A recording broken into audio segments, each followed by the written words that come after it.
Meus irmãos, hoje, trazendo para a igreja uma série dentro de Romanos, e hoje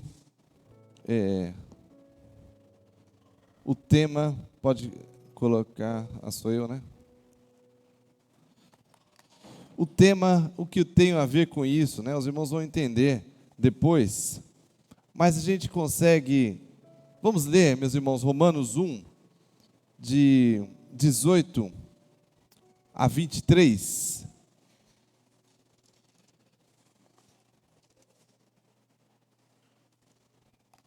Vamos ler.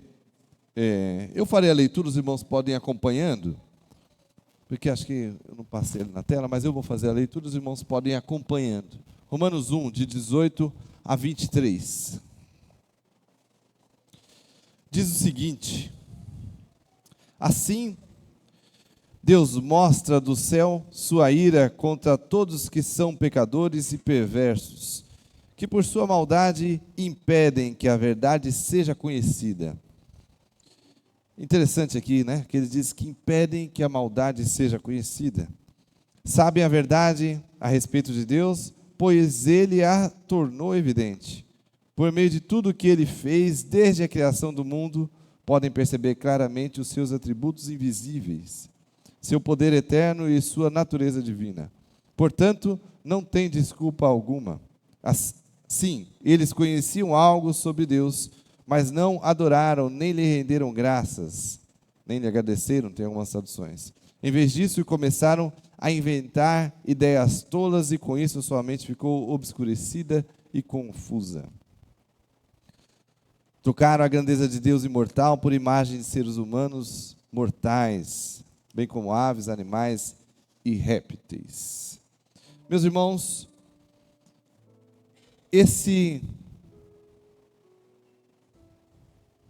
o que eu tenho a ver com isso? Né? Como a gente faz para trocar o slide? Rapaz, esse negócio nunca funciona comigo. Funciona com todo mundo, mas comigo não. Aí. Meus irmãos, não dá para conhecer o que a gente começa logo do texto, não dá para conhecer a verdade a não ser que a gente pregue. Não tem como conhecer a verdade a não ser que a gente pregue essa verdade. A maldade dos pecadores, incluindo eu e você, incluindo nós, né, impede que a verdade de Deus seja conhecida. Suprimem a verdade com a maldade. Não há, meu irmão, outra maneira de conhecer a verdade a não ser pela pregação. Não há outro jeito. A pregação, a verdade só é conhecida quando a gente fala. E muitas vezes nós nos calamos. Nós deixamos que a pregação, nós acreditamos que as pessoas possam entender sobre Deus por qualquer outro meio. Nós colocamos, terceirizamos, né, os meios, e a pessoa pode ouvir de Deus de qualquer outro meio. Pela rádio, pela internet, menos com a minha pregação. Não há um jeito de conhecer a verdade a não ser que a gente pregue. Não há outro jeito de falar. A pessoa não pode encontrar o plano de Jesus a não ser que a gente fale. Por que que não há? Porque o plano de Jesus Cristo, como eu disse, né, nós vamos focar em Jesus Cristo no ano que vem, para falar sobre Jesus Cristo, né, que é uma defasagem para entender sobre Jesus. Mas, meus irmãos, para a pessoa ser salva, o que precisa? O que precisa para ser salvo? Hein? Crer em Jesus Cristo como único e suficiente Salvador. Então, eu ser bonzinho não vai me salvar.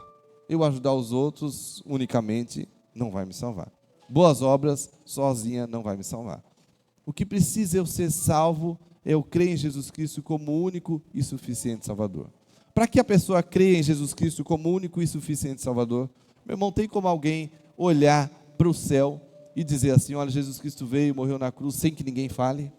Não tem. Tem que alguém saber todo o plano da salvação olhando para o céu? Não. Existe uma coisa chamada revelação geral, que é o céu, ou seja, o céu mostra a existência de Deus. Mas não dá para saber o plano de Jesus Cristo para salvar a humanidade. Não dá para saber qual é o plano que a gente tem, que Jesus Cristo salvou. Né? Vamos lembrar, por Adão, todos nós pecamos, certo? É o que nós estávamos conversando na sala de batismo. Aliás, sala de batismo, domingo, 5h30. 5h30 da tarde. Adão nos representava. Assim como se eu for ali na prefeitura buscar alguma coisa para a igreja, eu represento a igreja, certo? Eu vou como presidente, como pastor, e eu represento a igreja. Então eu falo no nome de todo mundo. O que eu fizer, todos vocês como membros estão assinando embaixo, porque eu estou representando a igreja. Adão era o representante da raça humana. Adão foi o primeiro homem, e assim ele nos representava. E o que Adão fez? Adão pecou. Adão não seguiu a orientação. Então, como ele era nosso representante, todos nós... Estou sozinho? Pecamos. Como ele era o nosso representante, todos nós pecamos. E aí, então ele nos representava, todos nós pecamos, todos nós falhamos. E aí o que Jesus Cristo fez? A partir do momento que nós falhamos, nós fomos para as garras de Satanás. Agora, como nós deixamos que o pecado entrasse no coração por meio de Adão, que herdou, e todos nós pecamos, então agora todo aquele que tem pecado não é de Deus, mas é do diabo. E aí nós todos fomos para a garra de Satanás. Então nós todos já estávamos condenados a morrer no inferno. Aí Deus fez um plano para salvar todos nós. O que ele fez? Ele enviou o seu Filho, Jesus Cristo, para a terra, para que fosse o quê? Mais uma vez, nosso representante. E aí, ele nos representou. Assim como Adão nos representou lá e pecou, Jesus Cristo veio, o segundo Adão, que a gente chama, veio, e ele nos representou. A partir desse momento que Jesus Cristo não pecou, ele nos representou. Então o pecado que nos era lá, Jesus Cristo tirou aqui, porque ele disse: eu sou representante da raça e eu não pequei.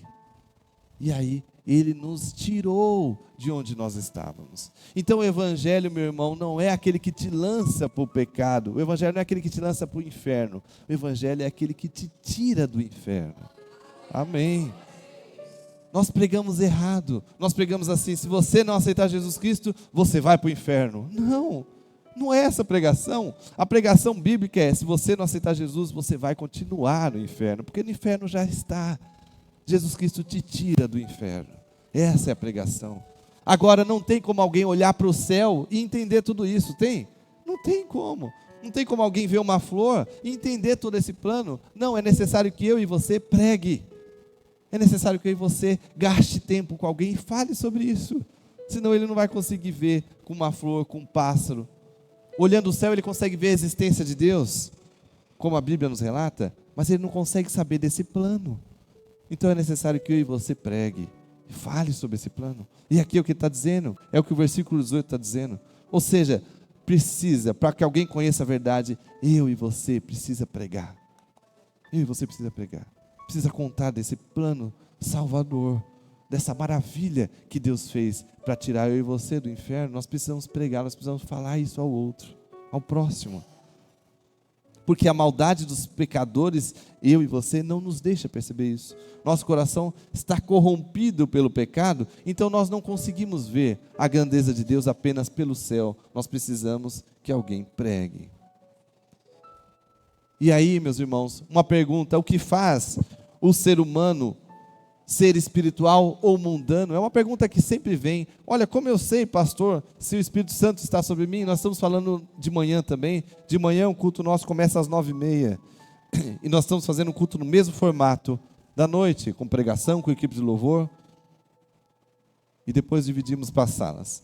Então venha de manhã também, que é um tempo muito bom. E aí, muitas pessoas me perguntam: mas pastor, como é que eu sei então se eu sou de Deus, se o Espírito Santo está em mim? Meu irmão, como é que você sabe se você é espiritual ou mundano? Eis aí, se você esconde ou suprime a verdade. O que é a verdade, meus irmãos? São os preceitos bíblicos, é a ideologia bíblica.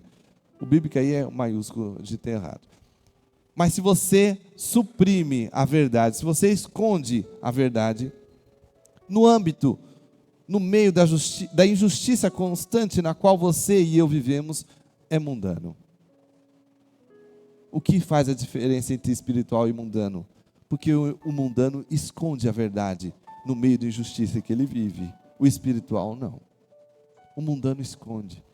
Aí sabe como é isso? É assim, você está numa roda de pessoas, uma roda de amigos, e aí todos estão falando algo contra os princípios bíblicos. Todos estão brincando e falando algo, contando alguma piada ou alguma coisa do tipo. O mundano, ele ri, ele participa e ele fica quieto. O seu silêncio mostra se você é mundano ou espiritual. Fica quieto. O espiritual não. O espiritual, quando o Espírito Santo sai em você, ele não permite isso. Quando você está crescendo, o espiritual não permite isso. Ele não consegue suprimir a verdade. Ele precisa falar, ou seja, no âmbito de injustiça constante que ele vive, mas ele não suprime a verdade. Qual que é a verdade, meu irmão? A verdade é a Bíblia. A Bíblia é a verdade. A Bíblia é o manual de fé e de prática. A Bíblia. O que é a Bíblia, meu irmão? A Bíblia é a revelação de Deus para mim e para você. Então Deus criou esse mundo, Deus criou o mar, Deus criou os peixes, Deus criou os animais, Deus criou o ser humano, Deus criou Adão. E o que ele fez? Ele se mostrou para a humanidade. Lá antes, no começo, ele começou a falar com a humanidade, se mostrar, se revelar para a humanidade. E o que ele fez? Usou os profetas. E aí os profetas começaram a falar. Depois o que ele fez? Falou, escreva num livro, como a própria Bíblia relata. Então a Bíblia está mostrando, é a revelação de Deus para nós. Na Bíblia nós sabemos do que Deus se agrada, do que Deus não se agrada, do que Ele espera enquanto comunidade e do que Ele espera enquanto pessoa. Por a Bíblia nós temos isso. Então a Bíblia é a verdade. Então o espiritual e o mundano é o quê? O mundano esconde a verdade. No ambiente em que vive, de injustiça constante, ele não fala sobre a verdade, ele não fala sobre o que ele acredita, ele não expõe quando está errado, ele ri na roda em que todos estão rindo de algo que ele discorda, mas ele se apequena, se aquieta sobre isso. Então a diferença para você saber mundano e espiritual é essa. Nós usamos errado, nós falamos, mundano, porque, sei lá, qualquer outra prática. Não, o mundano é porque suprime a verdade. Não fala da verdade no ambiente em que vive. Nós queremos evitar a verdade, meu irmão, sabe por quê? A verdade sobre o que somos, sobre o que estamos fazendo. Nós queremos evitar a verdade sobre o que somos. Nós evitamos a verdade. Por isso, sempre tentamos escapar da verdade, não olhando para ela. Desvencilhar-se da verdade, porque a verdade mostra quem realmente eu sou, mostra o que realmente eu estou fazendo da minha vida. Nós às vezes temos uma ideia errada sobre nós mesmos, e a Bíblia nos alerta isso. A Bíblia fala assim, olha, não tenha uma ideia exagerada de você mesmo. A Bíblia nos alerta sobre isso. Não tenha uma ideia exagerada sobre você mesmo. E aí, meus irmãos, porque a verdade, nós tentamos escapar dela, porque a verdade ela mostra quem eu sou. Porque às vezes, meus irmãos, eu posso vir para cá e achar que o universo conspira contra mim. Eu posso vir aqui, encher-me de alguma coisa e falar assim, não, porque todo mundo, ninguém me dá oportunidade, né? Eu não consigo emprego porque ninguém me dá oportunidade. E aí eu vivo essa verdade, e que não é uma verdade. Às vezes eu falo assim, não, ninguém gosta de mim porque eu falo o que penso. Não, isso é uma verdade que você colocou, mas isso não é a verdade.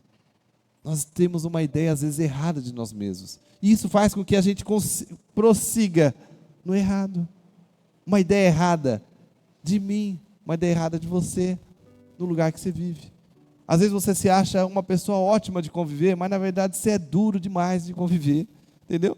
E às vezes você acha que você é uma pessoa ótima, mas a partir da sua ótica. Mas quando eu falo assim, eu sou uma pessoa ótica, mas quando a Bíblia me diz assim, olha, você precisa perdoar aqueles que te ofendem, você precisa ir atrás daqueles em que você não tem um bom relacionamento, para que haja uma fala, olha, eu não sou tão bom assim. Quando a Bíblia fala, olha, você precisa confessar os seus pecados, olha, você não pode maquinar o mal ao outro, eu não sou tão bom assim. Percebe que essa verdade nos mostra quem realmente somos, a partir dos nossos pensamentos. Mas uma visão distorcida de mim mesmo me afasta de Deus. Às vezes eu acho que eu sou muito bom, às vezes eu acho que eu sou uma pessoa incrível, às vezes eu acho que eu sou um trabalhador ótimo, e na verdade isso não é a realidade. Então, uma ideia exagerada de nós mesmos é o que a Bíblia refuta também. Às vezes mentimos para nós mesmos, né? E a Bíblia refuta isso. A Bíblia diz que a verdade sobre mim não é o que eu digo ser, mas é a partir do que a Bíblia me diz. Então, meu irmão, quando eu quiser achar o que eu sou, quando eu quiser parar e falar assim, eu quero saber o ser humano que eu sou, eu preciso procurar sobre o que eu faço, se está de acordo com o que a Bíblia manda. Se eu só busco lucro nos meus negócios, eu não sou um ser humano que a Bíblia manda. Eu preciso acertar isso. Se eu não gosto de trabalhar, eu preciso acertar isso. Não seja pesado para ninguém. Se eu não gosto de me dispor aos outros, de ajudar os outros, eu preciso acertar isso. Porque a Bíblia diz que eu devo amar uns aos outros e dar suporte uns aos outros. O versículo que diz suportáveis uns aos outros, nós entendemos errado. O versículo, quando fala suportáveis uns aos outros, a palavra ali no seu contexto original é dar suporte uns aos outros. Mas a gente fala assim, suportar é assim, ufa, tem que suportar aquele, né? A gente dá a ideia de suportar de fardo, né? Mas não é. Suportar-vos uns aos outros é dar suporte uns aos outros. E aí quando eu faço acepção de pessoas, mesmo que eu não diga, mas quando eu faço acepção de pessoas pelo lucro, pelo dinheiro, pela raça, pela cor, pela vestimenta, quando eu faço essa acepção, mesmo que eu não diga, eu não sou o padrão de ser humano que Deus quer. Eu não sou uma pessoa tão boa assim, porque Tiago me alerta sobre esses preceitos. Tiago me alerta para que eu não tenha isso. Então, uma ideia errada de nós mesmos nós podemos ter. Isso pode nos levar a mais distanciamento de Deus. O que a maldade suprime? A maldade, meus irmãos, do mundo é tão grande que ela tenta suprimir a verdade. Por isso a necessidade da pregação. A maldade do mundo, ela suprime a verdade. Quer saber de uma coisa? A maldade do mundo é tão grande que ela começa a falar de que a família é um projeto falido. Começa a falar que a família é um projeto falido. A maldade do mundo fala. A maldade do mundo começa a falar, não, família, o que é importante é o amor ali, não é a família. Não, a família é importante. A maldade do mundo acaba suprimindo o que é de fato importante. A maldade do mundo é tão grande que acaba suprimindo as coisas reais. Aqui, a reação realmente é a exposição da Bíblia, ou seja, a exposição de Jesus. Nós precisamos expor Jesus. A maldade do mundo tenta suprimir Jesus. De vários modos. Falar que o mundo foi criado pelo Big Bang. Falar que Jesus era só um humano que veio. A maldade do mundo tenta suprimir. E nós devemos falar de Jesus, falar porque Jesus morreu na cruz. Nós devemos falar. E aí faça uma reflexão, quantas vezes nesse ano você falou para alguém que Jesus morreu na cruz pelo seu pecado? Quantas vezes nesse ano você disse isso para alguém?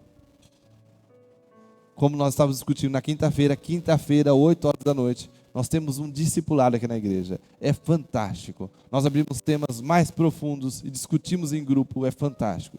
Quinta-feira às 8 horas, venha para o discipulado. Como nós estávamos falando no discipulado na quinta-feira, um dos temas. Quem é Jesus? Nós aprendemos e nós ficamos com uma questão muito rasa. Se eu perguntar assim, quem é Jesus? Como o pastor Bezer levantou no dia. Se a gente perguntar quem é Jesus, sabe que algumas pessoas vão dizer assim, olha, Jesus é tudo para mim. Bonito isso, não é? Jesus é tudo para mim, bonito. Mas é pouco, é fraco. É raso. Isso não sustenta a sua fé. Você falar que Jesus é tudo para você não sustenta a sua fé. Você tem que saber, de fato, o que Jesus é. Jesus é aquele que me salvou. Jesus é aquele que transformou o meu ser. Jesus é aquele que modificou a minha vida. Jesus é aquele que transformou meus desejos. Jesus é aquele que transformou a minha família. Jesus é aquele que me tirou do vício, que me tirou do cigarro, que me tirou da bebida, que me tirou da pornografia, que me tirou da prostituição, que me tirou do roubo, que me tirou do ser humano falso que eu era. Esse é Jesus. Que me tirou do ser humano falso que eu era. É a transformação. Essa é a transformação que Jesus faz. Esse é Jesus. Jesus é tudo para mim. Quem diz Jesus é tudo para mim é que geralmente não tem ideia nenhuma de que Jesus é de verdade. A revelação, meus irmãos, que a palavra de Deus específica, como a gente diz, é a palavra de Deus, que é por onde a gente sabe o plano de Jesus Cristo. Revelação geral, como nós dissemos na teologia, são todas as coisas que acontecem, que nós conseguimos ver Deus. A graça geral de Deus. Versículo 19 diz o seguinte: o mundo, o céu, né? O que ele diz, eu já estou colocando a ideia do que o versículo diz aqui. O mundo, o céu, o corpo humano, a mente, ali está errado, a mente humana, a lei moral no ser humano, todos mostram a existência de Deus. Não tem como ninguém falar que não conheceu Deus. Por quê? Salmo 119 fala: os céus proclamam a glória de Deus. Ou seja, se a pessoa olhar para o céu, ela consegue ver que existe um Criador. Não dá espaço para desculpa. Se a pessoa olhar para o seu próprio corpo, ela vê que existe um Criador. Se a pessoa olhar para a sua mente, ela vê que existe um Criador. Existe uma lei moral em todos nós. Quer saber? Todos nós temos uma lei moral. Até o assassino, o ladrão, existe uma lei moral que é dada por Deus. É a graça comum. Você fala, como uma lei moral no assassino? Meu irmão, o ladrão ele rouba, mas ele sabe que está errado ou não? Sabe. O assassino mata, mas ele sabe que está errado? Ele vai contra a lei moral, mas ele sabe que está errado. Essa lei moral é dada por Deus. E essa lei moral mostra a existência de Deus. Assim como os céus, assim como as aves, assim como a natureza mostra a existência de Deus. Então não tem como ninguém falar assim: olha, eu não conhecia Deus. Não tem como chegar, o que a Bíblia está nos alertando é que não tem como chegar no julgamento final, no juízo final. Não tem como chegar em nenhuma etapa da sua vida e falar assim: eu não conhecia Deus. Tem, porque você olhando para o céu, o índio que está lá, se ele olhar para o céu, ele sabe que existe um Deus. Ele sabe que existe um Deus. E aí, meus irmãos, por isso não há desculpa para não aceitar Jesus Cristo. Não pode dizer que não sabia da existência de Deus. Versículo 20.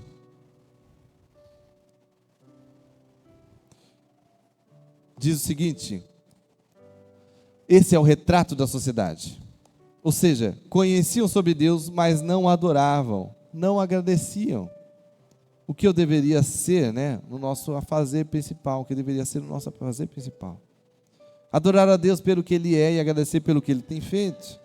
Não fizeram o que deveriam fazer, não reagiram da maneira que deveriam, porque o pecado cega. Então o versículo 20, ele diz sobre isso. Ou seja, é o retrato atual, que era daquela época, mas é o retrato atual. Conheciam sobre Deus, conhecem sobre Deus. As pessoas conhecem sobre Deus. É difícil uma pessoa em São Paulo, por exemplo, que não conheça sobre Deus. As pessoas conhecem sobre Deus, mas não adoram e não agradecem. Ou seja, não praticam o cristianismo. Não fazem o que deveriam fazer. Não reagem da maneira que deveria reagir. E isso é porque o pecado cega.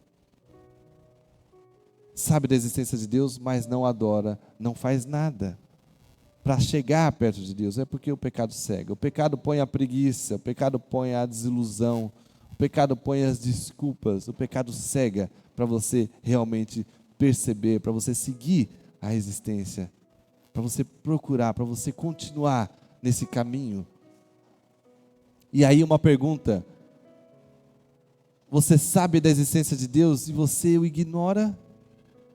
É uma pergunta em que a Bíblia nos faz. Não há desculpa para ninguém falar que não conhece Deus. Todos podemos ver Deus pela natureza, pela lei moral nossa, todos.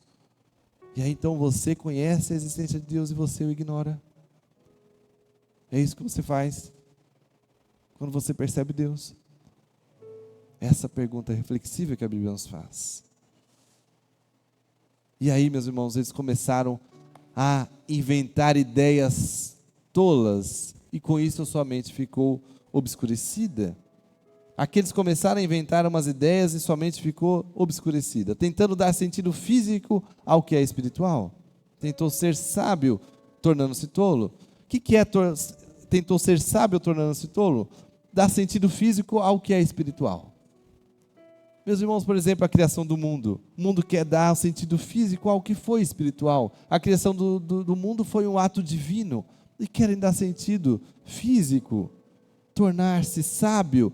E aí, na ânsia de tornar-se sábio, torna-se tolo. Agora, você acha que isso só acontece com cientistas que procuram a existência do mundo? Ou esse ato de, às vezes, querer ser sábio nos torna tolo? Às vezes, querer ser sábio em desenvolver o próprio plano para a sua vida é uma questão de, eu me sinto mais sábio. Planejar, ok, mas fazer daquilo como se fosse única e responsabilidade sua, é você querer tornar-se sábio, tornando-se tolo. Quando eu tenho algumas coisas dentro de mim que eu quero fazer, alguns desejos, e não remeto isso a Deus, e não peço em oração, é tornar-se tolo. Essa semana eu estava aconselhando também uma pessoa, não é da igreja, é fora. E aí eu perguntei, mas você orou sobre isso? E ele falou assim, olha pastor, sendo sincero, eu orei enquanto ia para o portão. Oração que nós estamos acostumados é essa. É quando eu pego, estou atrasado e vou andando para a porta e vou orando. Senhor Jesus, abençoa o negócio hoje, em nome de Jesus, amém. Nós fomos catequizados errado. Nós somos orientados errado, onde achamos que colocar a frase, em nome de Jesus, amém, em qualquer fala que você consiga, é oração. É a maior mentira que Satanás colocou no mundo, é essa. Você colocar, em nome de Jesus, amém, não lhe garante uma oração, meu irmão. Isso é verbalização. Às vezes nós verbalizamos palavras e colocamos em nome de Jesus, amém. Isso é a maior mentira, que isso é uma oração. É aí que Satanás conseguiu ganhar muita gente, é aí que Satanás conseguiu arrebanhar muita gente, porque fomos acreditando isso. Se eu falar em nome de Jesus, amém, a minha oração subiu. Não, meu irmão, a sua oração é você com Deus, é o seu relacionamento com Deus, é um preparo, nós nos preparamos para tudo. Nós nos preparamos para cozinhar, nós nos preparamos para tudo, e não nos preparamos para entrar na presença de Deus com oração. Nós não nos preparamos, então é preparo, é entrar, é ouvir uma música, é cantar, e é chegar na presença de Deus com o coração, crendo que Ele está escutando, e falar, Senhor, eis-me aqui, Deus, eu estou aqui, perdido, é colocar os seus desejos, é falar assim, Deus, não me deixe cair em nome de Jesus, Deus, não me deixe desviar em nome de Jesus, é colocar o seu sentimento. Deus, não se afasta de mim, não me deixe sozinho, Senhor, porque senão vou cair. É colocar sentimento na sua fala, é entender e crer que o seu Deus está ouvindo. Crer que seu Deus está ouvindo. A oração real é essa, é em que eu me ajoelho no meu quarto e falo com Deus o meu maior medo e coloco diante de Deus. A minha maior alegria e coloco diante de Deus. A minha maior preocupação, a minha maior bênção seria essa, Deus, é relacionamento. Deus te conhece pela sua voz, meu irmão. Deus te conhece pela sua voz. Ou há tempos que Deus não escuta a sua voz. Existe uma coisa, uma analogia muito interessante. Diz que quando um homem, uma mulher, aliás, ela perdeu o seu filho num acidente de carro, e o coração foi doado, e ela doou o coração a uma pessoa, e ela foi atrás para descobrir essa pessoa, descobriu, e foi atrás, e a única coisa que ela pediu, foi que conversasse com essa pessoa, e aí quando chegou, ela viu o outro rapaz lá, com a marca da cirurgia no peito enorme, uma cicatriz enorme, e ela falou, esse coração era do meu filho, e aí ela naquela coisa, aquele sentimento, ela falou assim, colocou um esteto e colocou no coração dele, e falou assim, eu só quero ouvir o coração dele batendo de novo, e aí colocou o esteto e colocou o esteto no peito da pessoa e fechou o olho para ouvir o coração batendo. Quando pega o esteto dele e põe no seu peito, ele escuta o coração de Jesus Cristo batendo. Ele escuta o coração de Jesus Cristo batendo. Porque foi por conta da morte de Jesus Cristo ali em terra, foi por conta que Jesus Cristo veio, é que eu e você podemos ter a vida. Então o coração que bate no seu peito é o de Jesus Cristo. Então Deus, quando põe o esteto e põe no seu peito, é esse coração que Ele tem que escutar. E eles começaram ali a dar outras ideias, tentando dar sentido físico ao que é espiritual. Já estou acabando. E aí, meus irmãos, se afastar de Deus traz escuridão para a vida. Se afastar de Deus traz escuridão. Se afastar de Jesus Cristo traz escuridão. A escuridão, essa frieza entra na mente, entra no coração, entra nos desejos. E eles vão se tornando maus, vão se tornando frios, vão se tornando desejos de trevas. Se afastar de Deus traz escuridão. E o mundo quer nos cegar sobre isso. E se afastar de Deus traz isso. E é por, como eu sempre digo, Satanás cava por colher. E é assim, olha, eu não vou na igreja hoje. Estou muito cansado, hoje eu não vou na igreja. Na semana eu não... está muito corrido, não deu tempo de orar. Aí quando está lá, fala, dorme no meio da oração, né? Acorda de novo. Em nome de Jesus, amém. Orei. Quando ora? Não deu tempo de cantar. Hoje estava muito agitado, tive que fazer muita coisa, não deu tempo de... Vai se afastando de Deus. Não deu tempo de ler a Bíblia. Não, ler a Bíblia não deu. Estou muito cansado, eu preciso assistir uma Netflix. Estou muito cansado, eu preciso assistir uma série, um filme, uma novela, um seriado. Estou muito cansado, eu preciso distrair a mente. E aí vai te afastando de Deus. No outro dia, não deu para orar de novo. No outro domingo, não deu para ir para a igreja. Estava muito calor, estava muito frio. Tinha uma nuvenzinha lá que parecia que ia chover. E aí vai te afastando, vai te afastando, vai te afastando. Se afastar de Deus traz escuridão. E aí, meus irmãos, cada vez que você se afasta de Deus, os seus desejos são corrompidos. Verdade ou não? Seus desejos são corrompidos. Cada vez que você se afasta de Deus, os seus desejos vão sendo corrompidos. Quando eu vou me afastando de Deus, eu tenho outros pensamentos, eu tenho outros desejos, eu tenho outras vontades, porque eu vou me afastando de Deus. Quem se afasta da luz, a treva vai tomando conta, as trevas vão tomando conta. Então eu estava firme, estava lendo a Bíblia, estava ótimo, eu tenho certeza de que Deus é capaz para salvar o meu casamento. Agora, a partir do momento em que eu não oro, que eu não vou à igreja, que eu não canto, eu já começo a perceber que todo mundo se divorcia, eu posso também. Não tenho nada contra o divórcio, nas proporções, estou colocando um exemplo. Quando eu vou me afastando de Deus, eu vou pensando, quando eu estou perto de Deus, eu tenho força para vencer as batalhas e vencer o meu cansaço para educar meu filho, para passar tempo com a minha família. Quando eu me afasto de Deus, eu vou entendendo que, eu preciso de tempo também. Eu sou ser humano, preciso de tempo, preciso ficar sozinho também, preciso do meu tempo. E aí acabo deixando a família e os filhos sozinhos. E assim vai indo. Quando eu estou próximo de Deus, eu sou uma pessoa, haja vista no domingo. Quando eu estou na igreja, eu sou uma pessoa adorável, né? Uma pessoa ótima. Quando eu me afasto, vou me tornando uma pessoa não tão ótima. Trouxe então substitutos, meus irmãos, já estou finalizando, trouxeram substitutos para Deus. O vazio continua, porém, tentam preencher com substitutos. Isso que a Bíblia está dizendo, esse texto está dizendo. Tentam trazer substitutos para Deus. O vazio continua. Meu irmão, às vezes nós tentamos trazer substitutos para Deus. Há um pregador que diz, há um vazio dentro de cada um do tamanho exato de Deus e nada pode preenchê-lo. Nada pode preenchê-lo.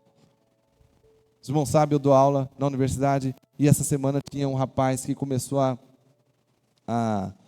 dentro ali, começou a se chorar e a falar que não tinha vontade de viver, que não tinha vontade de mais, que nada era interessante na vida dele, que acordar não era interessante, que ele dormia, acordava era ruim, não tinha vontade de viver, não queria.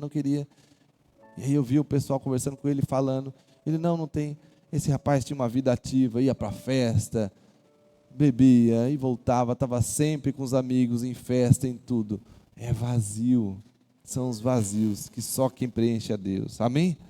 Só quem preenche é Deus. Então, meus irmãos, o vazio que às vezes sentimos, só Deus vai preencher. Às vezes o vazio que sente é porque falta relacionamento, proximidade com Deus, falta desenvolver o seu dom. Às vezes o vazio que sente, meu irmão, é porque você não tem desenvolvido o seu dom. Dom é para ser desenvolvido. O que é o dom? Dom é um presente de Deus para você. É um presente que eu recebi de Deus. Eu posso guardar o meu presente? O que a pessoa que me deu o presente vai ver eu não usando? Qual é o seu dom, meu irmão? Coloque o seu dom à disposição de Deus já. Mostre para Deus que você valoriza o presente. Trocar então, meus irmãos, a grandeza de Deus imortal pelas ações mortais. Trocaram então a busca de Deus que é imortal para a resolução do problema, para as questões mortais, para fotos, para santos, para tudo, para as questões mortais. Bom, meu irmão, aplicações desse texto bíblico. Você tem trazido substitutos para Deus, no lugar de Deus? Você tem trazido isso? É uma pergunta que o texto não faz. Substitutos para Deus é se eu tenho trazido outras coisas, eu tenho colocado no lugar de Deus, no vazio que eu tenho sentido, eu tenho colocado festa, eu tenho colocado eventos, eu tenho colocado dinheiro, eu tenho colocado bens para o vazio. É substituto para Deus.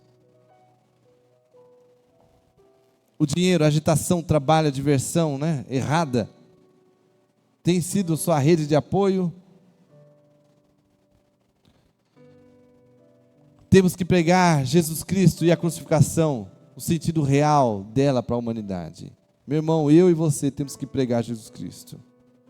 Porque o pecado tem suprimido. Jesus Cristo está sendo, Jesus Cristo é tudo para mim. Nós temos que pregar Jesus Cristo aos outros. Temos que levar a verdade no ambiente constante de injustiça que você e eu vivemos. Levar a verdade, meu irmão, é quando está uma roda ali, você não compactuar com aquilo. É você entender quando estão falando algo contra o cristianismo e você se posicionar. É quando tem uma rodinha de amigos falando algo ali, rindo, e você não ri, e você coloca. Porque a gente ri, estou rindo ali porque está todo mundo ali. Não é assim. Se posicione como crente, como cristão, como representante do Evangelho de Deus àquelas pessoas. Você é o representante que as pessoas vê. No seu trabalho, na rua, no seu vizinho, você é representante do cristianismo. E aí o que eles vão pensar? Qual é o testemunho do representante de cristianismo rindo das piadas em que ofende o cristianismo? Em que põe a crucificação de Jesus ou a história de Jesus para baixo, como se fosse uma sátira, banalizando? E você compactuando com isso, rindo disso, achando graça disso, para que não fique ruim com seus amigos. Que vergonha, que vergonha.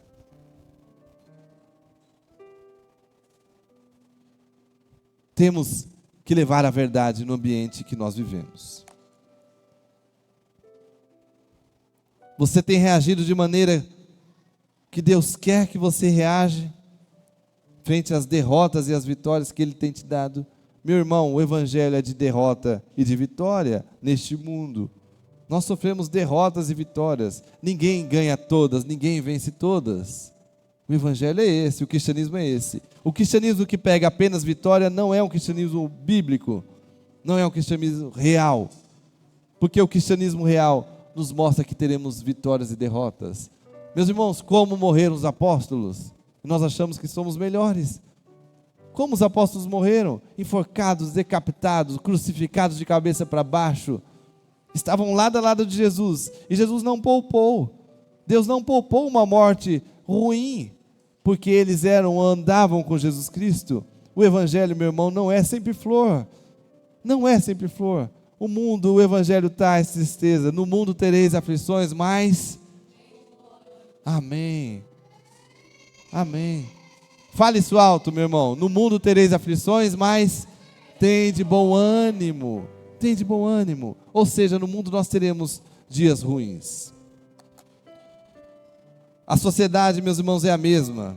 Evoluímos em tantas coisas, em tecnologia. Mas a espiritualidade não tem como comprar de outra pessoa. Nós evoluímos tanto.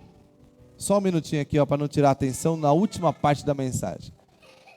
Nós evoluímos tanto, em tantas coisas, em tecnologia, mas a espiritualidade não se compra.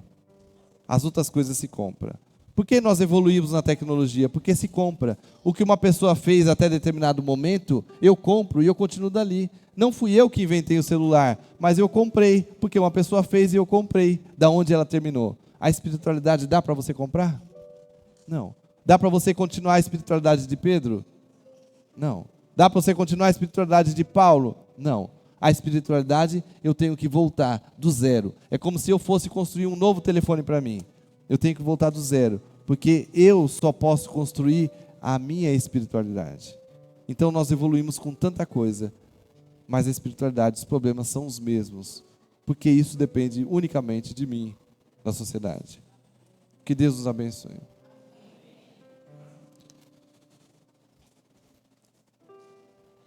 Que possamos então, meus irmãos, entender que Jesus Cristo precisa ser pregado, que eu preciso entender e que eu preciso ser a diferença no lugar onde eu estiver, na roda de amigo, na faculdade, no trabalho. Eu preciso ser essa diferença. Preciso entender que só quem salva é eu aceitar Jesus Cristo como único e suficiente Salvador. Nenhuma outra coisa vai me levar para o céu, a não ser aceitar Jesus como único e suficiente Salvador.